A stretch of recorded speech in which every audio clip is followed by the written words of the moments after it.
ഒരു മുംബൈയിലാണെങ്കിൽ ബബിതയുടെ മനസ്സിൽ നല്ല രീതിയിൽ തന്നെ അലീനയോടുള്ള സ്നേഹമുണ്ടെന്ന് കാണാം. അതുകൊണ്ട് തന്നെ അലീന ചേച്ചി ഇവിടെ നിന്ന് പോയി കഴിഞ്ഞാൽ നമ്മളെയൊന്നും ഓർക്കാനായിട്ട് പോകുന്നില്ല എന്നും ചേച്ചി അവിടെ അവരുമായിട്ട് പെട്ടെന്ന് തന്നെ അടുക്കുന്നത് കൊണ്ട് തന്നെ നമ്മളെ മറന്നു പോകുമെന്നും പറയുന്നത് കാണാനായിട്ട് കഴിയുന്നുണ്ട്. ഇതേ സമയം കൃഷ്ണമോള് പറയുന്നുണ്ട്, നമ്മളെ മറക്കാതിരിക്കണമെങ്കിൽ നമ്മൾ മറക്കാത്ത വിധം ഓർമ്മകൾ ചേച്ചിക്ക് നൽകണമെന്ന്. അതെങ്ങനെയാണ് എന്നൊക്കെ കൃഷ്ണമോള് ബബിതയോട് പറഞ്ഞു കൊടുക്കുന്നുണ്ട്. അങ്ങനെ നമ്മുടെ അലീനയുടെ മനസ്സിൽ സ്ഥാനമുറപ്പിക്കാനായിട്ട് ബബിതയാണെങ്കിൽ കൃഷ്ണമോള് പറഞ്ഞതൊക്കെ ചെയ്യാനായിട്ട് തുടങ്ങുന്നു.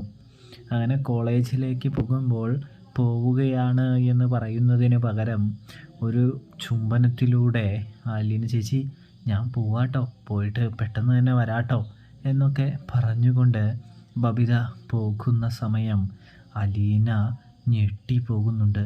ഇത് തനിക്കറിയാവുന്ന ബബിത തന്നെയാണോ എന്ന് ഒരു നിമിഷ നേരത്തേക്ക് അലീന ചിന്തിച്ചു പോകുന്നുണ്ട് എന്ന് കാണാനായിട്ട് സാധിക്കും. അലീനയ്ക്കും വളരെയധികം സന്തോഷമാകുന്നുണ്ട് എന്ന് കാണാനായിട്ട് സാധിക്കും. പ്രേക്ഷകരെ, പ്രിയ കൂട്ടുകാരെ, അപ്പോൾ സബ്സ്ക്രൈബ് ചെയ്യണേ.